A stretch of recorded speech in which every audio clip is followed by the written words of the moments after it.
Sayamma, welcome back to Sayamma kitchen. అందరూ బాగున్నారా? నేను కూడా బాగున్నాను రా.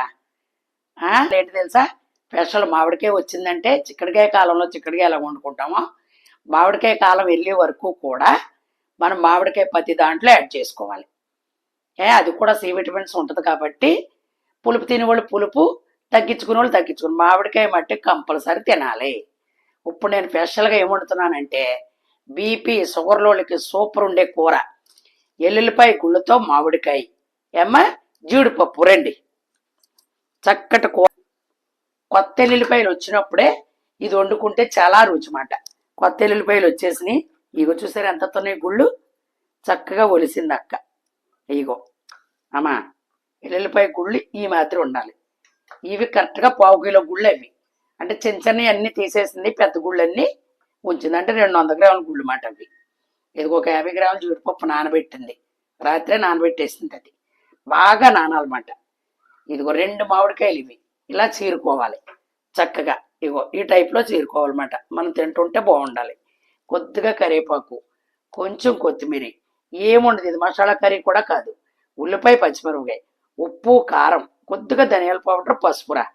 సింపుల్గా ఎంత రుచో మీరు ఒక్కసారి ట్రై చేయండి. ఓకేనమ్మా? ఇదిగో 2 ఉల్లిపాయలు వేసుకున్నాను. అది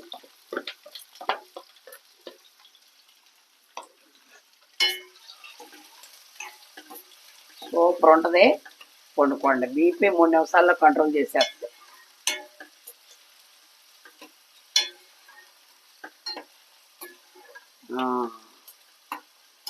ఇదిగో సాల్ట్ వేసుకుందాం. సాల్ట్ మట్టికి తగినంత, మీరు ఎంత తింటారో అంతే అనేది వేసుకోవాలమ్మా.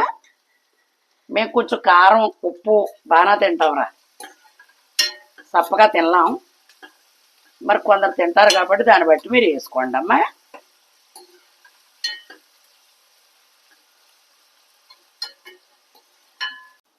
ఓకేనమ్మా? ఇప్పుడు మనం ఇగో గుళ్ళు వేసుకుందాం. చూసారు ఎంత బాగున్నాయో. లేకపోతే చక్కగా ఒలుసుకోండి అమ్మా అందంగా. మామిడికాయ వేసుకోకుండా ఉంటే అమ్మ బాలింతరాలు కూడా తినొచ్చు ఈ కూర. మరి మామిడికాయ వేస్తున్నాను కదమ్మా, హ్యాపీ. ఇదే ప్రాసెస్. చూసారు ఎంత బాగున్నాయో. దీని ముందు జీడిపప్పు కూడా కనపడదు. అదన్నమాట. ఇగో జీడిపప్పు కూడా వేసుకున్నామా. బాగా నానాలిరా. నానిన తర్వాత శుభ్రంగా 2-3 సార్లు కడిగేసుకుంటే దీంట్లో కసర ఉంటుంది జీడిపప్పులో. అది చిరిచేది అనేది పోద్దన్నమాట. ఆ నానబెట్టేటప్పటికి వగర అసలు ఎంత రుచిగా ఉంటుంది తెలుసమ్మా. దీంట్లో చారులు, పప్పు చారులు కాంబినేషన్ ఏం కాదు. చక్కగా మజ్జిగ కొడతాను. ఒక గ్లాసు మజ్జిగ తాగి ప్రశాంతంగా చల్లగా ఉంటుంది. కాడి నుంచి బటర్ మిల్క్ లాంటివి గట్టి చేసుకోవాలి.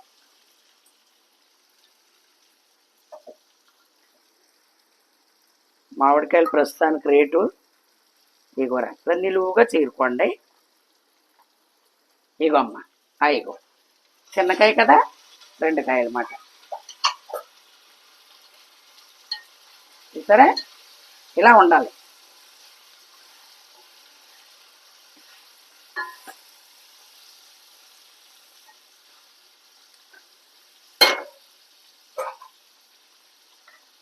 ఇప్పుడు మనం కారం వేసేసుకుందాం.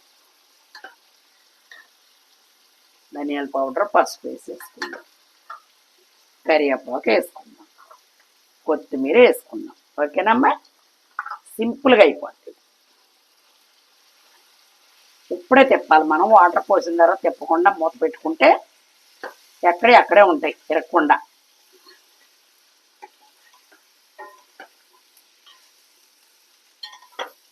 అసలు చూడండి ఎంత లుక్కు, ఎంత చక్కగా ఉంది.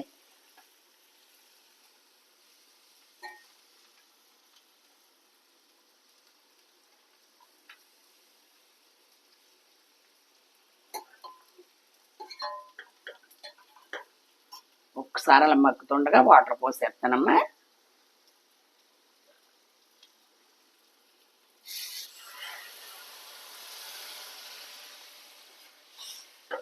అంతే. ఇది పులుసులాగా దింపకూడదు, దగ్గరగా రావాలి అమ్మా, దగ్గరగా రావాలి. ఓకేనా? కొద్దిగా పోస్తాను నీళ్లు.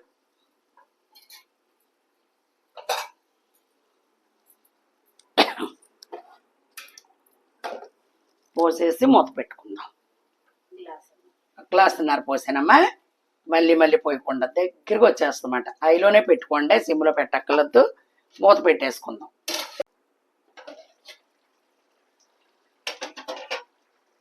ఓకేనమ్మా. అదిగో చూసారా, ఇగో ఇలా ఉండాలి ముక్క. ఒక ముద్దలు అలా ముక్క కలుపుకుంటే అంతే. దగ్గరికి వచ్చేటప్పటికి అయిపోద్ది. ఒక్క నిమిషం. ఆల్రెడీ జీడిపప్పు నానిపోయింది కదా, చక్కగా ఎల్లుల్లిపాయ చక్కగా ఉడికిపోద్దిరా. కొత్తపాయ ఏమో చక్కగా జీడిపప్పుని డామినేషన్ చేసేసింది. ఒక్క దెబ్బ తగ్గనిద్దాం. ఓకేనమ్మా, సూపర్. ఇంకంతే, దగ్గరికి వచ్చేసిన. అద్దెగో అంతే. కట్టేస్తున్నాను పొయ్యే. అద్దెగో ఎలా ఉందరా చెప్పాలి మీరు. అయ్యి చూడమ్మా, గుళ్ళు వాళ్ళు ప్రశాంతంగా తినాలి మన ఇంట్లో భోజనం, అందంగా మజ్జిగ రుద్దుకొని. ఓకేనమ్మా, ఇదిగో అంతే. నేను ఎన్ని పోసే నీళ్ళు దగ్గరకు వచ్చేసింది. అదిగో ఉప్పు కారం అన్నీ సరిపోయినాయి. మసాలా కర్రీకి మట్టి కాదు ఇది. హెల్త్కి ఎంత మంచిదో బంగారం. రండమ్మా. ఓకేనమ్మా, చక్కగా నచ్చిందని అనుకుంటున్నాను. రైస్ కడుగు పెట్టాను. చక్కగా భోంచేసి ఇంకా కొంచెం అన్నీ చక్క పెట్టుకోవాలి. హోమ్ టూర్ చేయమని చెప్పి ఇద్దరు ఫ్రెండ్స్ ఫోన్ కొట్టారు నాకు. తెలుసున్న వాళ్ళే, మరి ఎవరి దగ్గర నెంబర్ తీసుకున్నారంట. మాకు తెలుసున్న వాళ్ళ దగ్గర. మీరు ఇంత నీట్గా ఉంటున్నారా అంటే, మేము కూడా మా ఇల్లు ఎలా చదువుకోవాలనేది హోమ్ టూర్ చేసి చూపించండి చక్కగా అన్నారు. అలాగేనమ్మా చూపిస్తాం. ఎదరొచ్చేది ఉగాది కదా, చక్కగా చేసి చూపిస్తాను తప్పకుండా. ఏ బంగారం, మరి నచ్చిందని అనుకుంటున్నాను. వీడియోలు అయిపోయినాయి కాబట్టి చేశాను కాబట్టి మీరు ఎదురు డిసప్పాయింట్ అవ్వకూడదు. సాయం వీడియోలు చూస్తున్నారు కాబట్టి. ఏమ్మా, మంచిగా చూడండి. చూసి మంచి కామెంట్లు పెడుతున్నారు, చాలా సంతోషం. మంచి రెసిపీ చేసి కూడా మీకు చూపిస్తాను. ఏమ్మా, మరి లైక్ చేయండి, షేర్ చేయండి, సబ్స్క్రైబ్ చేసుకుని మంచి రెసిపీతో మీ సాయమ్మ మీ ముందుకు వస్తుంది. Bye bye.